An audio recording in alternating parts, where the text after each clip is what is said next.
Okay, thank you for coming. Today's speaker is Dr. Lang Mu at UC Davis. We'll talk about modulated graphs with potentials and skew-symmetrizable cluster algebras. Thank you very much for the introduction and invitation. It's a pleasure to give a talk here.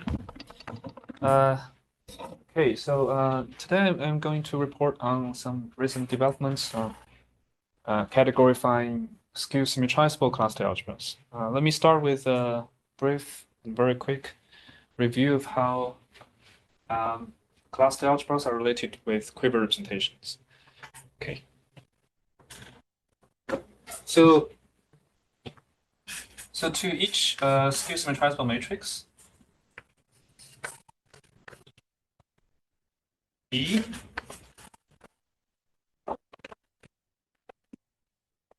one can associate a cluster algebra. There is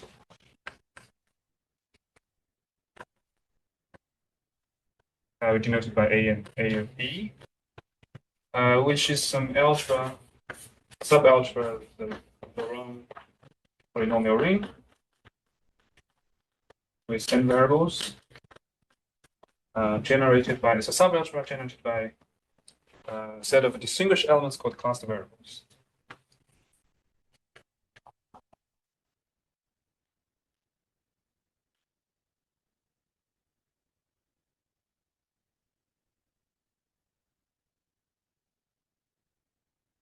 So namely, these cluster variables are Laurent polynomials, and they computed iteratively from an initial tuple of variables xn1 to xn. And usually when B is generic or complicated, the set is infinite. So here's just one condition that you put on the matrix B. We require B to be skew-symmetrizable. That just means you write B as by its entries Bij. Skew-symmetrizable means that there exists positive integers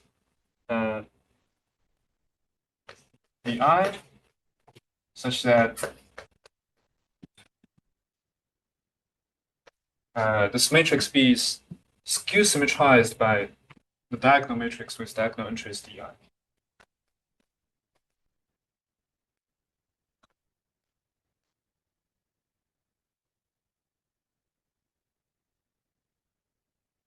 And a special class of skew-symmetrizable matrices is just the set of skew-symmetric matrix, where the symmetrizer is identity matrix.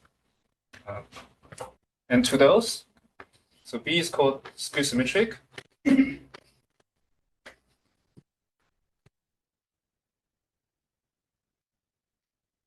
If Di is just 1. And in this case, this data is basically equivalent to so-called two-acyclic quiver. So for that, you can really construct a quiver associated to B, whose vertices are just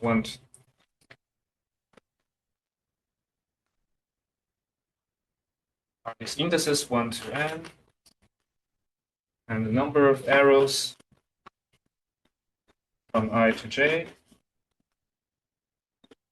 is really just maximum of bji and 0.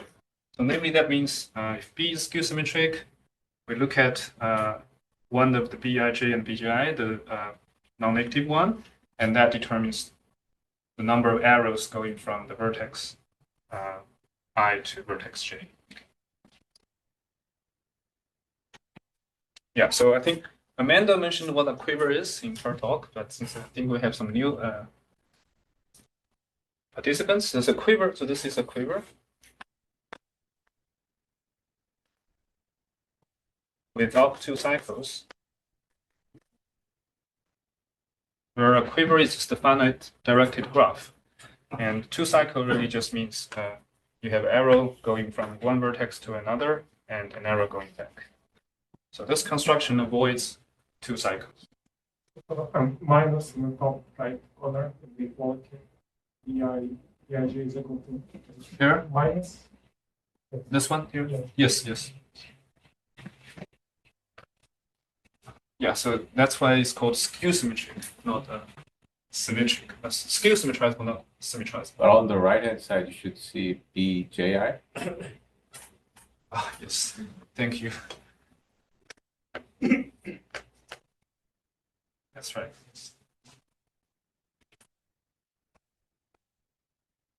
Right, and so this is a strong hint. There's a strong hint that representation theory of the quiver should be related to the cluster algebra, and for that, one can just first think about the so-called Gabriel theorem. Like this quiver is only for skew-symmetric. Yes. So far, yes. Did you mean to say quiver without two cycles? Without this.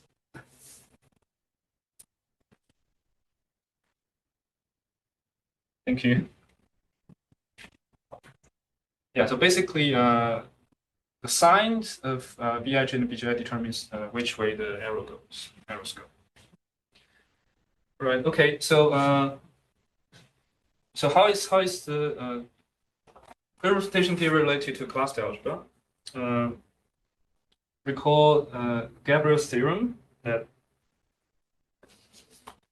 we have the set of indecomposable Q representations that are in bijection with the positive roots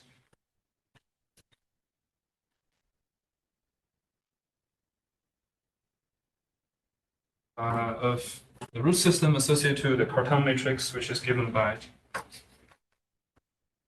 2 times identity matrix minus matrix given by absolute values of Bij. Okay, so this is sometimes the people call that generalized Cartan matrix, but if this is infinite type,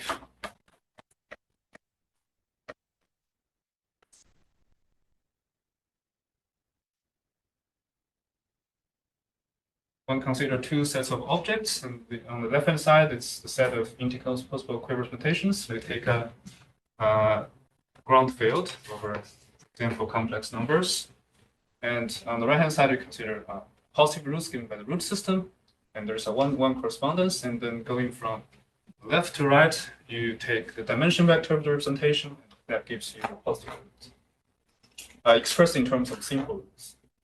Okay, and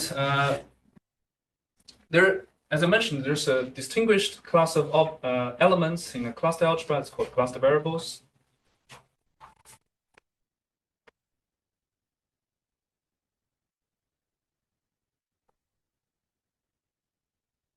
And in particular, this set contains these initial variables x1 to xn. So if we remove them, and it's known that this set is also in bijection with positive roots. So this is already known from the work of the inventors of cluster algebra by Frobenius and Zelevinsky.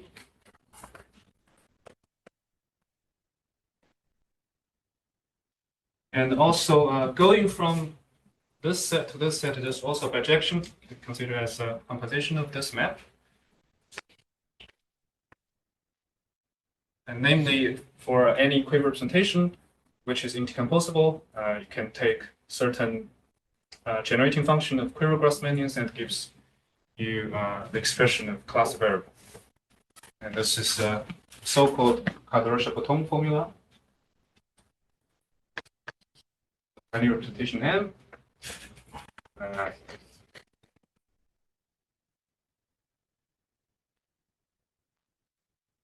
And write down some Laurent polynomial.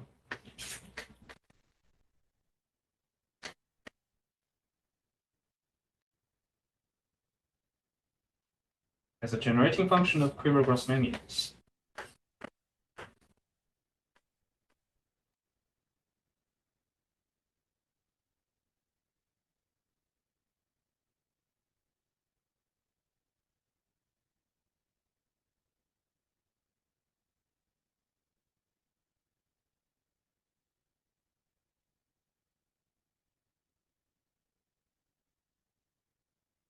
Okay, so this is how roughly, this is one of the early developments in an effort trying to relate quiverification theory to theory of class algebras.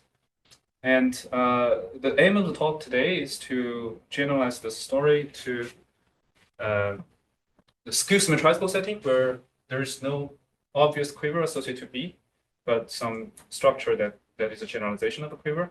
But also, what is also generalized is in the sense that, so here, if C is a finite type, right, and a quiver such that whose Cartan matrix is given by that, in the sense that you cannot really have cycles in a quiver because AD thinking diagram are simply list. And so the second aspect of generalization is that we do see quivers with cycles appearing in the construction of cluster algebras.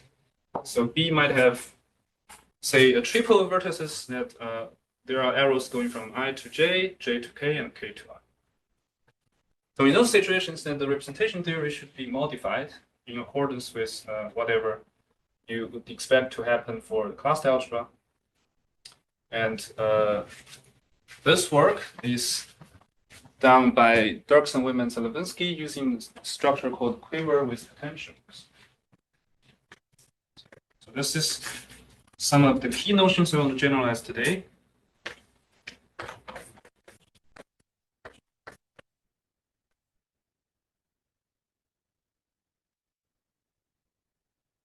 First level is that quiver is somehow replaced in terms of by so-called modulated graphs, and potential should be suitably defined on modulated graphs as an analogy or generalization of potential on quiver. And the goal is that then the resulting corresponding representation theory should recover a lot of information about the cluster.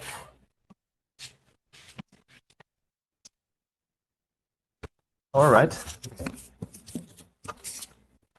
So this is roughly the big picture.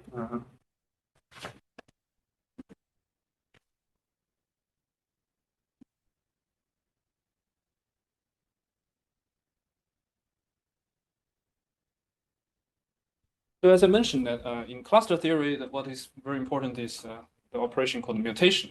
You turn the matrix into another in every direction in the index given by the any of the index. So roughly it's like this.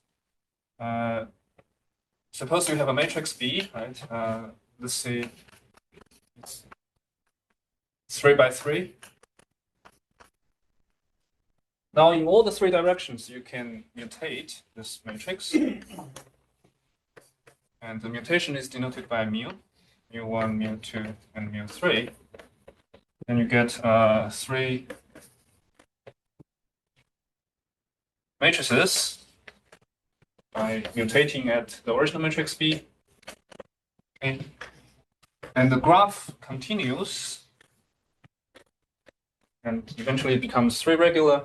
And on each node, you associate a unique skew-symmetrizable matrix through this mutation, the unique path of mutations. And essentially, for each such matrix, you associate a cluster algebra. And if 2 matrices, they appear in the same mutation graph, their cluster algebras are identified.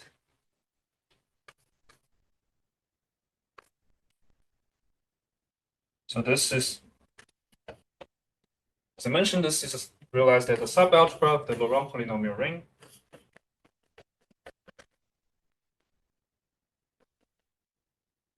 Okay, and so if B prime is like a nearby matrix obtained from B by through mutation,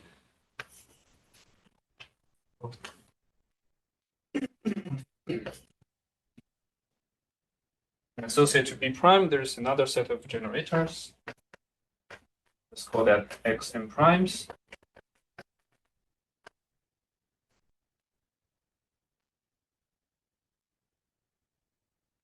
These two are identified through a birational transformation between these two.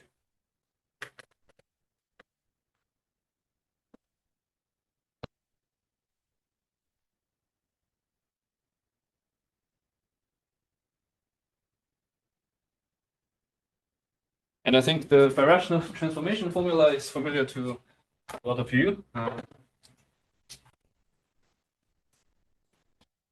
That's not the point today. Anyway, so if you take what is important is that if you just take, for example, the image of one of any of the variables x and prime, xk prime, in this Laurent polynomial ring, it will just be an element, but the inverse of such a variable will not. Okay. So so this is saying what does this say? So for example, you can take a matrix B in that situation, rank 3 matrix with 3 nodes. For example, in type A. So this is a finite type, and we know very well from this diagram that we can understand the cluster variables associated to this matrix by the quiver representations. However, if you mutate at the middle vertex, let's call that 2, the mutation operation tells us that it will create a cycle on the quiver, and the operation is for each pair of incoming arrow and outgoing arrow, you create a composite arrow like this. Suppose this is A and this is B, and I call this BA. The concatenation is from right to left. And then you reverse all the arrows incident to the vertex you're mutating at. And people usually denote this by adding a star. So if this is B, this is B prime, the cluster algebras you associate to them are identified through birational transformation. And now this goes beyond this finite thinking diagram realm. So now the question that how appropriate representation theory of this would reflect on cluster algebra associated to B prime. And the answer is provided by Derksen, Weyman, Zelevinsky through the so-called quiver with potential. Let me just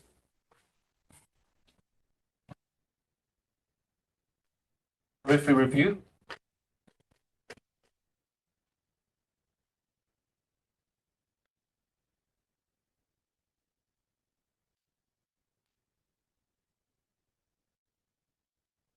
What's their construction? Okay. We first want to linearize the quiver, as representation of a quiver is roughly the same as representation over the path algebra associated with quiver. So the path algebra associated with quiver is denoted by KQ, where K is some ground field you choose, and this is really just a vector space formed spanned by all the path. The path is just a word of arrows. Where in the two consecutive arrows, they are connected through a node. And the multiplication, so this is over all path. And the multiplication in terms of the spaces is defined through path concatenation, and that's the path algebra. And the potential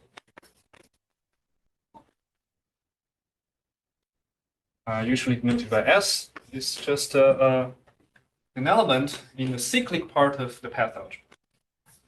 So instead of considering all the paths, we consider path starting at a vertex and ending at the same vertex.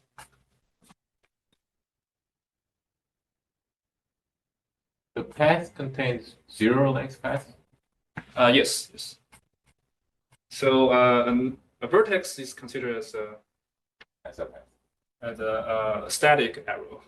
So,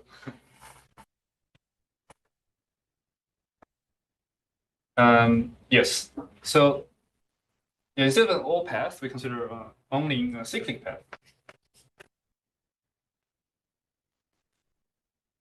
For example, in this quiver, you do get a lot of cyclic paths, right? Going from 3 to 2 and to 1 and back to 3. And then you can take multiple of that. There are also such based at vertex 2, but then there's just no cyclic path or no non-trivial cyclic path for this quiver, as there's no cycle at all. Okay. So if you want to choose a potential for this quiver, then it must be 0, but here you have a non-trivial space of potentials. All right, and so the potential is somewhat motivated from the so-called superpotential in term from physics, and for that you really want to take differentials for the potential, which roughly corresponds to the critical locus of the space where the potential is defined on. So in this. So here, every operation is pretty algebraic, and then I'll just write down what it means by taking cyclic derivative.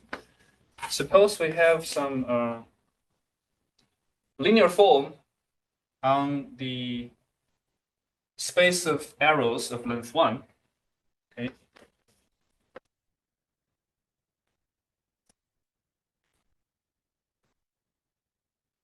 So this is an adduced space of all the arrows. Yes, all the arrows. And we can take certain differential with respect to C of S. Okay, and this is just defined to be it's defined through the formula, the partial derivative, the cyclic derivative respect to C of a cyclic path. Let me be careful about this formula. First erase this part.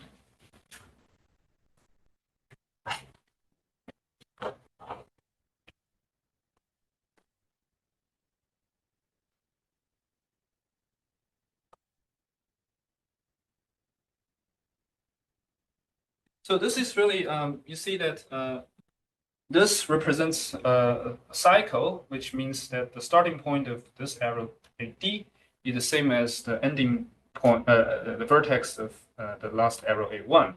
Okay, and then for such a cyclic path, you can somehow cyclic permute the order of these arrows, and then after you do that, then you pair C with whatever appears at the front. And that's the definition of the cyclic derivative. Okay. So since the length is d, you have d cyclic permutations.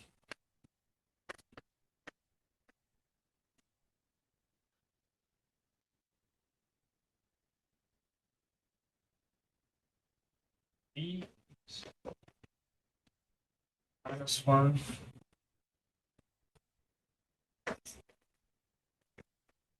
Okay. Yeah, so let me summarize a little bit why we are doing this. Is that you see that here the path algebra associated to that is finite dimensional. Okay, because there's no cycle, and then you cannot have multiples of cycles here arbitrarily. But here, after you mutate the quiver, it suddenly becomes infinite dimensional algebra. And so you can no longer take just the whole set of indecomposed representations of this quiver. That might be a too large a set to correspond to cluster variables. So the idea is that we should put on suitable relations on the quiver so that the representations they are forced to satisfy, and then consider representations subject to those relations. And the idea is that the relations are precisely given by cyclic derivatives of the potential. Okay. And I would so the slogan is that the suitable set of quiver representations should correspond to should satisfy the relations given by cyclic derivatives. Okay, let's just look at this example again. If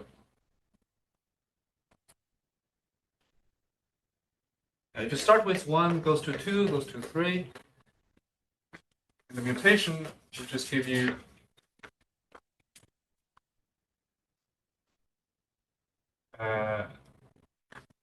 this quiver with names given to the arrows. So suppose this is A and this is B. This would be A star, this would be B star. And this is composite arrow B. And now Derksen, Weyman, Zelevinsky, they design a rule of giving potential to this mutation here.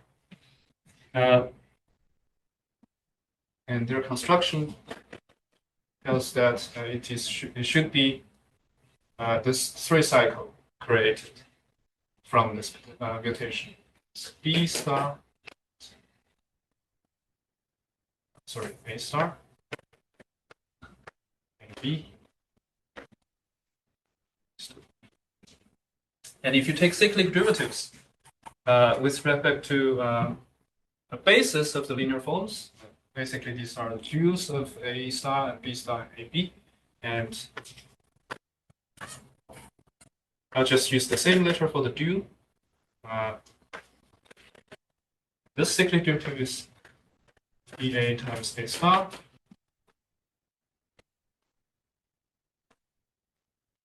This is just A star, B star. And this is just B star, BA. So you see that well, in their theory, the correct set of relations should be just 2 consecutive paths they concatenate to be 0. Okay. So you consider representation so that the actions of the 2 consecutive arrows gives 0. So that should be the correct representation theory. Okay, so let me summarize their big theorem.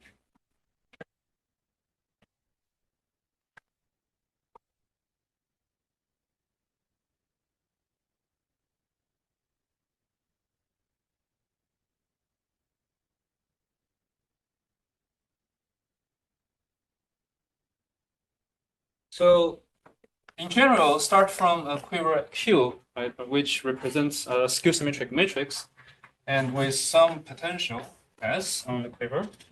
And their construction of the mutation of this pair consists of 2 steps.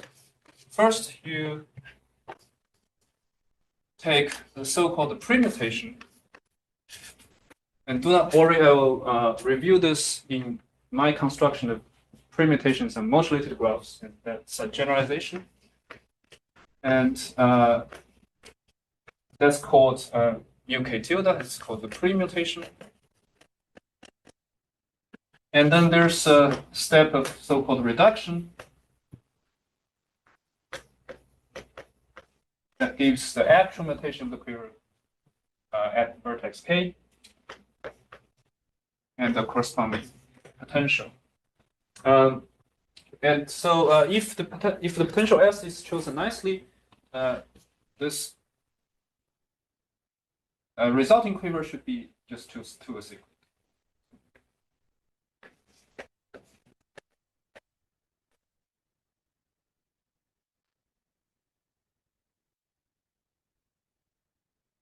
And the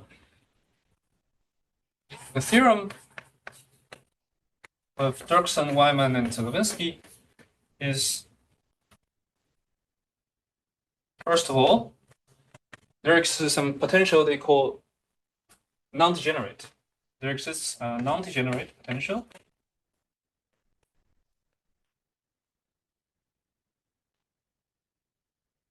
Yes. Well, that just means that no matter how many times you mutated the quiver in which sequence of mutations, you always get 2 cyclic quiver after this reduction step. That means that you can keep doing this mutation procedure from this resulting quivers with potential. And secondly, if S is non-degenerate, then there is basically the same kind of diagram that I wrote down earlier. So there's a class of representations satisfying the relations given by cyclic derivatives that are in bijection with cluster variables. So this is a certain indecomposable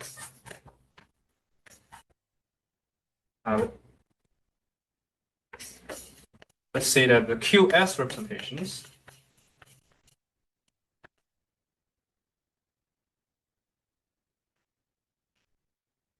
that are in 1-1 correspondence with cluster variables without the initial ones.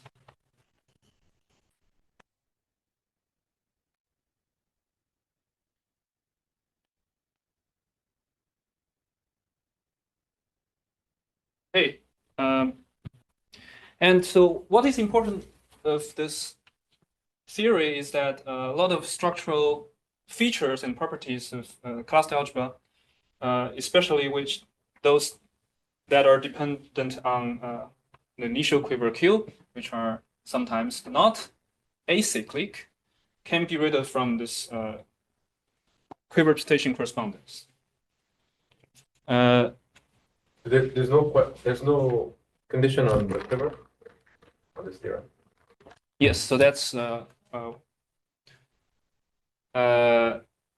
one significance of their theory. So there's no restriction on the quiver whatsoever. And but so I should be a little bit more careful in this S. To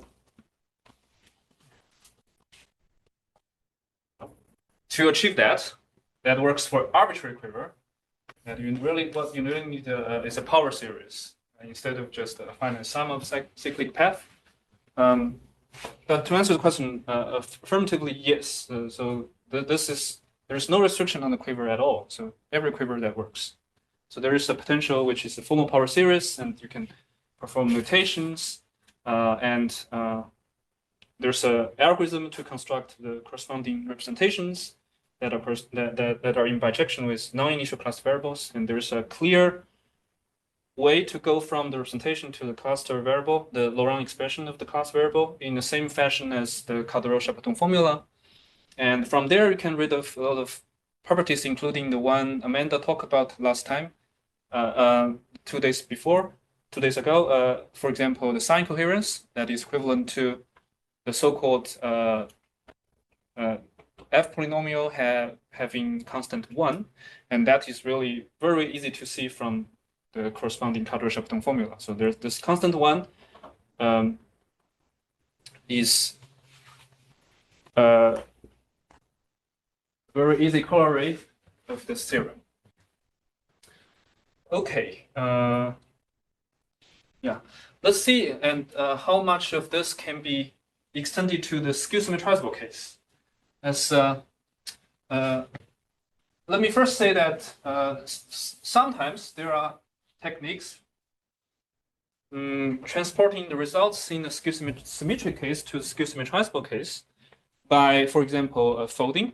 So, for example, in the representation, for example, in terms of Cartan matrices, there you have the way of folding, and that's similar situation for the quivers and the skew-symmetrizable matrices. And those techniques are usually very limited, and as there are results of Labadini and Zelevinsky showing that there actually exists skew-symmetrizable matrices who do not admit reasonable folding theory that are computable with mutations. So in essence, knowing that this works for all skew-symmetric matrices, namely all two acyclic quivers, do not really tell you everything about the skew-symmetrizable case. So that's why there is also a need to generalize this categorification to the skew-symmetrizable case. Okay. Do you have any questions? Yeah. I'm curious whether this result about certain quivers having or not being able to go through this theory via folding, does the result tell you that like most quivers should not expect, or sorry, most skew-symmetrizable matrices should not be able to be realized via folding? Or Yeah, I believe so. examples? Yeah. Okay. I believe so. Yeah, I believe that most of them do not admit a global folding. Questions of is there a derived equivalence when you do mutation of quivers with potential? Yeah, there's a some certain derived equivalence. Some derived equivalence of yes, derived. yes, just but not between the derived category of the representation of the Jacobian the algebra given the path algebra with relations, not of that sense, but there are certain 3 Calabi-Yau triangulated category associated to this pair. So that these 2 categories, they do admit derived so triangulated equivalences via mutation. And that's the result. That's one of the results of Bernard Keller and Dong Yang. Yes. So there are some categorical settings that you have a unified category associated to all the quivers potential that appear in your mutations. Right. All right. So let's go into the skew-symmetrizable world. Okay. So first, I would like to just briefly explain what is a modulation of a skew-symmetrizable matrix. So the idea is very simple, is that instead of considering the path algebra, we take into consideration of the skew-symmetrizer, this tuple of positive integers. So for each I,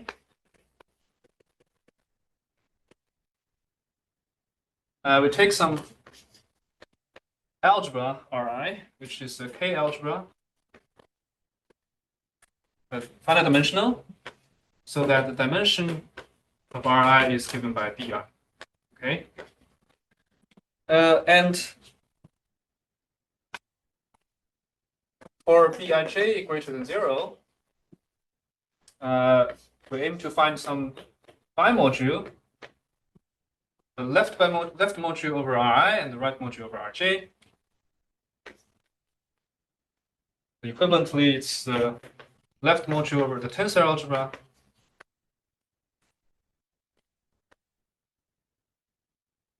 such that the left rank of this bimodule over Ri is Bij, while the right rank over Rj of Bij is given by negative Bji. Okay. For quivers, then it's easy to reconstruct this data. For each vertex, you just take the algebra, the field K itself, and for a pair of vertices I and J, you just take the vector space spanned by all the arrows, and it's naturally a KK bimodule for quivers. Okay, and what's the easiest example is that you consider this algebra here. Consider 2x2 matrices with 2 entries allowed to be complex numbers and 1 entry allowed to be only real numbers. So this is an algebra by matrix multiplication, and this is expressed in terms of the modulation structure, and we take R1 being complex numbers and R2 being the reals, and this B12 is really just complex numbers as a left module over complex numbers and the right module over R.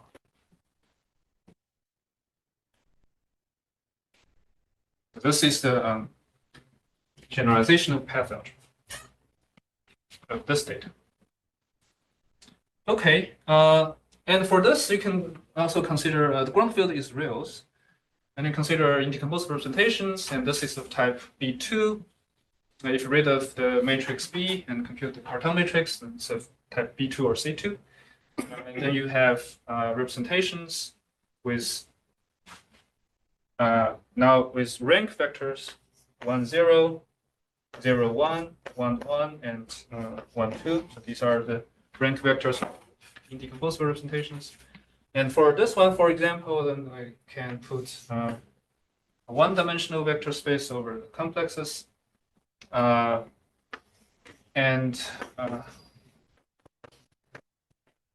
two-dimensional vector space over the reals. And this map is really given by just if you just realize this in terms of this spaces as two-dimensional reals, and it's just identity. Okay. And this represents a representation of that. All right.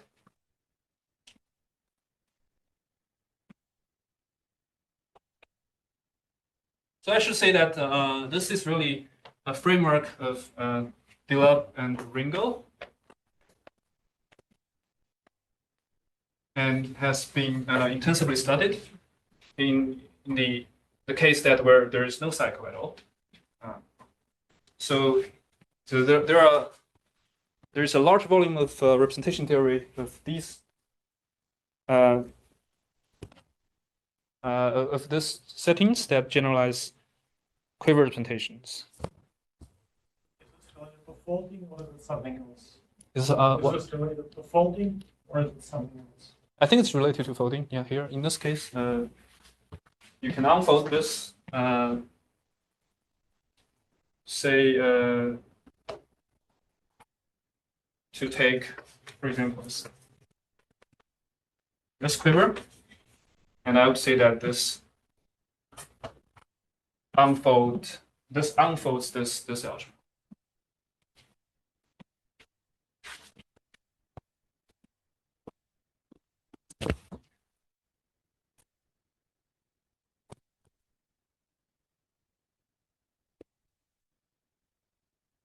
All right. Okay.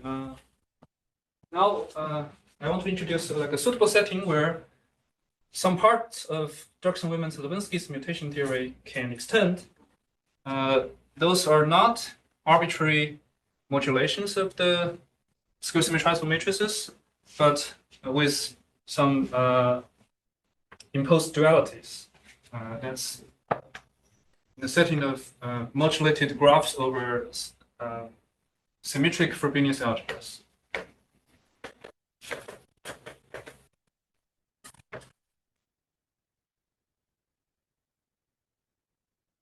So what is the structure? The Frobenius algebra is that if you choose a ground field K and then take finite dimensional ones, algebras, and suppose that there is a linear form from your algebra A to the ground field that is non-degenerate, and such that lambda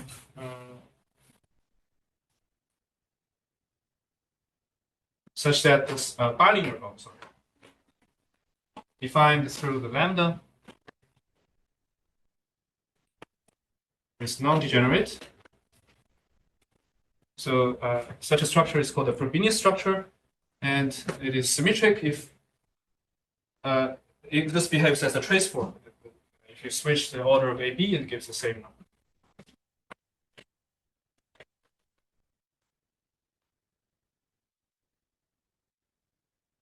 Yeah, so what is nice about this structure is that somewhat more dualities are encoded in the representations.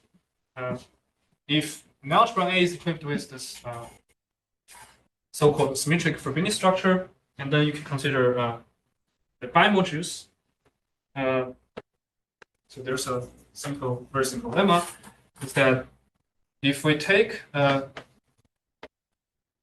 bimodule B over R and S, okay, and we assume that R and S are both symmetric Frobenius algebras,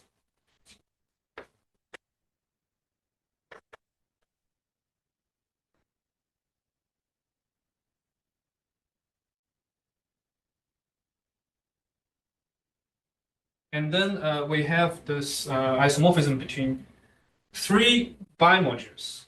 The first one is the vector space dual of B, and then naturally the left algebra R acts on the right of this dual space, and S acts on the left. Okay, so this becomes a SR bimodule. And now instead of the vector space dual, so this is a dual vector space dual viewing B as a vector space over ground field. Instead of that, you can take the left dual over R. Right? And this also turns the B into a bimodule over S and R. And secondly, you can also take the right dual. And the symmetric Frobenius algebra structure just the advantage is that it tells you that when these three bimodules are isomorphic. And it's easy to construct the map from, say, for example, here to here. So if you have a G, which is a homomorphism from B to R, then you just take G post-composed with the linear form associated to R, and that gives you a linear form on B to K. This forms as R modules, forms on B to R as R modules. Yes. Yes. But here B is just a vector space dual, or This one? yeah. Yeah, this is a vector space dual. You could put a K here. And there, of course, that we should assume assume B to be finitely generated over R and also finitely generated over S. You need B to be projective as a left R module. No, don't have. There's no need to assume it. But in practice, yes, somehow in practice, we always construct these B's as free modules over R and also free modules over S, so automatically projective. But in terms of this lemma, it really doesn't require B being projective.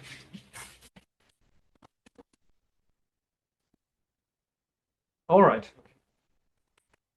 So let me comment on why we consider such structure. Is that so that thought comes from do it here.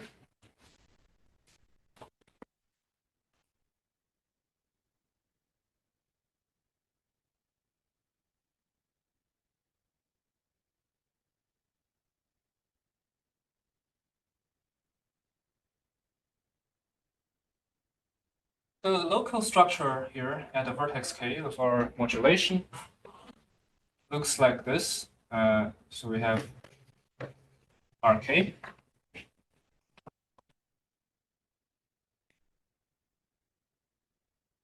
And suppose there's a vertex that coming into K, and there's Rj, and here's Ri. Okay, so on the edges we put on these bimodules. This is B Jk, and this is Bik. Okay, and what would be the permutation associated to this local picture at vertex K? And we just keep these rings or these algebras. They stay the same. They stay unchanged. But in the situation of quivers, we just reverse all the arrows incident to the mutation vertex, right? Well, maybe first we do the composition. For the quivers, we just take the composite arrows, right, going from the incoming vertex to the outgoing vertex. And now we take a tensor product of bimodules.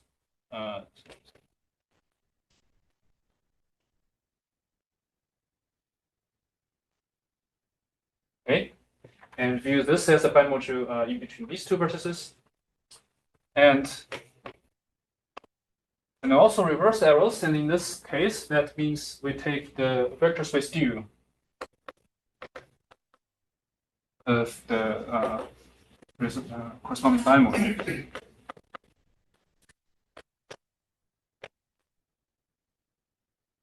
And now, to write down the permutation formula, okay, let me first write down the whole thing.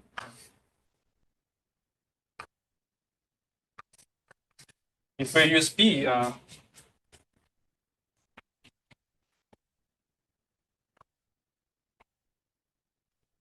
yeah, forgive me that the B represents the matrix and also the bimodule at the same time.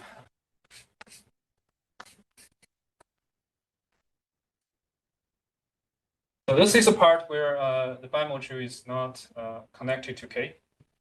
So this is a sum of all the bimodules where the vertices do not contain the K. And also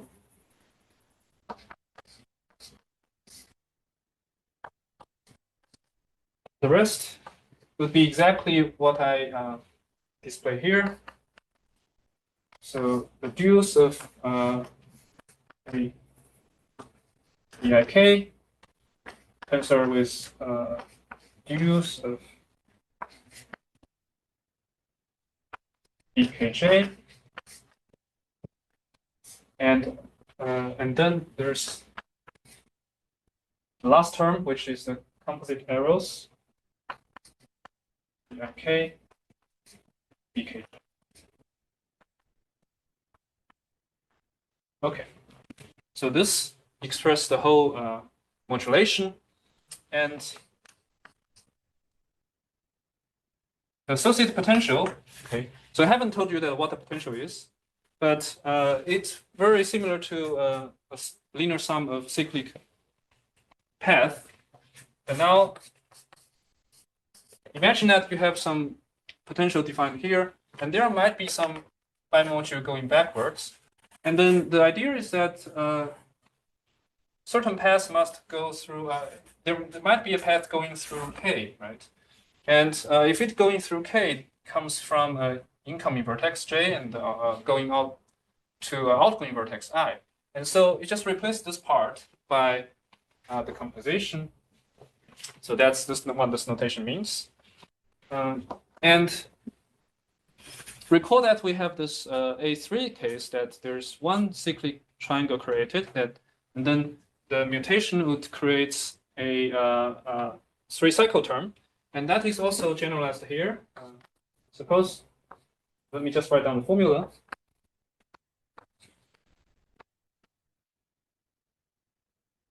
From each pair of incoming vertex and outgoing vertex I and J, and you take some left basis of the bimodule BIK, and also you take a right basis of the bimodule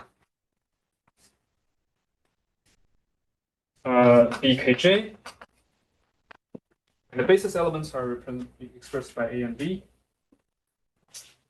Okay, now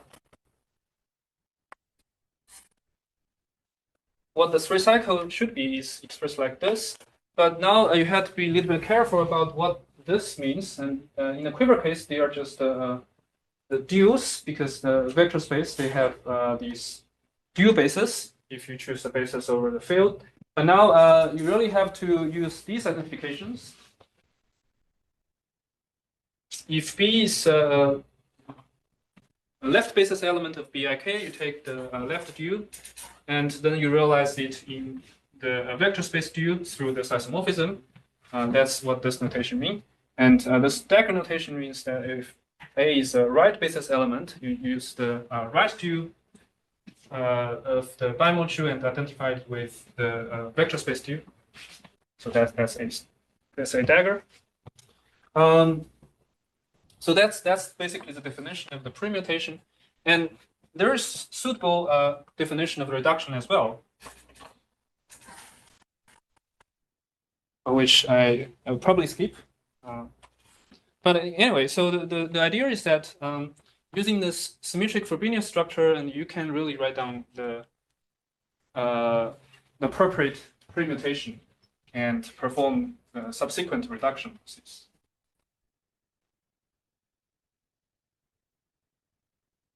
Yeah, and of course, then for these potentials, there are corresponding cyclic derivatives, and you can take them, and they are supposed to be the correct relations the representation should satisfy. Okay. Let me just try to write down one example. For example, we take quaternions.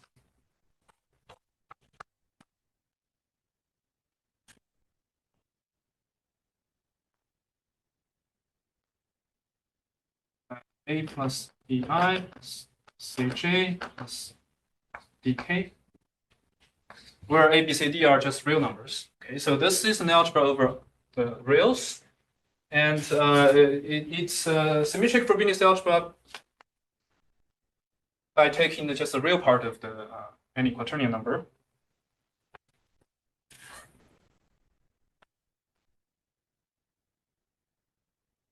So this real form gives the symmetric Frobenius structure. And let's look at this modulation here. So there's quaternions and quaternions here, and complex numbers here. Okay, these complex numbers are also symmetric Frobenius algebras by taking just the real part. For the edges, we put quaternions. So this is viewed as the left module over edge and right module over complex numbers. And if you mutate, what you get is at this vertex 1, 2, 3, and 2. And that gives you H1, H2, say 3. So first of all, the composite pi module is H tensor H over H, so it's like H again H. And this is the vector space dual of H, which can be identified with H again. And the pairing is realized by just taking the product of two quaternions and taking the this is again H. And how do we write down the potential? And it's really just following this formula. And suppose that we have okay, so we take the left basis of this. Sorry, the right basis of this H. Okay, so let's call that A and B. It's A, it's B. So we take the left basis of HB, which is just 1. Okay. And the right basis of this HA, which is just 1, and let's call that 1B, 1A, and J of A. Okay. Now the potential is easy to write down, and it's just a 3 cycle, but it's really quite different from the quiver case. It's yeah, so it's starting from this the right dual of A, which is 1A and negative JA. The negative sign because that they multiply to be 1 instead of negative 1, because we are taking the real part of the quaternion number to be the symmetric form. So okay, so so the dagger element for JA is negative JA. And just with the composite is just JA itself, right? With some 1, we can omit that. And then the next basis element is 1A. 1A tensor is 1A. So the potential we define should be like something like this. So you can verify that this potential satisfies the condition that if you multiply any edge to the left of S prime, that should be the same as S prime times H.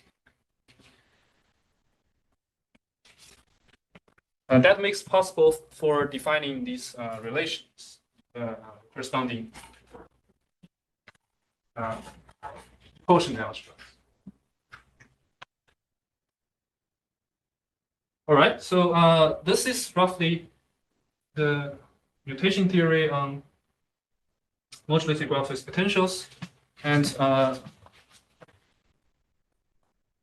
Usually, simple Frobenius algebras in the vertices, or yeah, that's a very good point, and I think you directly noticed what's important. And yes, so I think the class of things that were the situation that things were perfectly fine is that each Ri, that's part of the statement of the main theorem, and each I is just a simple, or I would say central division algebra.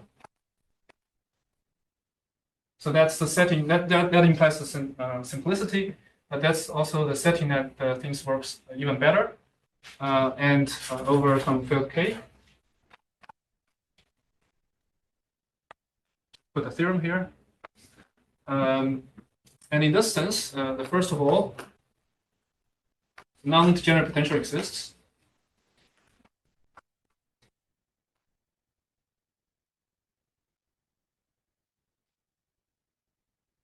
And secondly, we have a generalization of the Derksen, Weyman, Zelevinsky's algorithm, so that there exists a class of representations.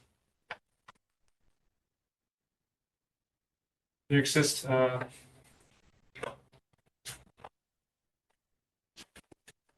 indecomposable representations of this modulated graph. Let's call that B with this S, are in bijection with class variable.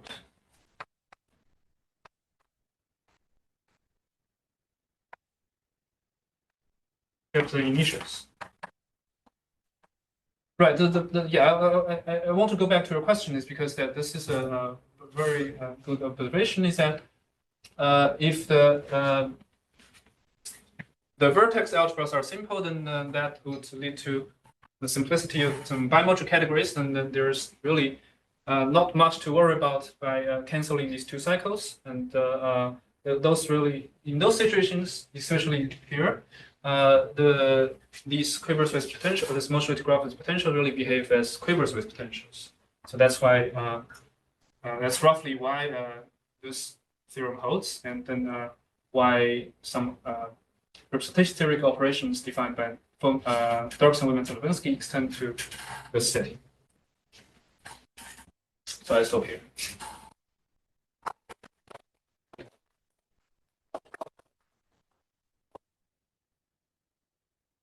Questions?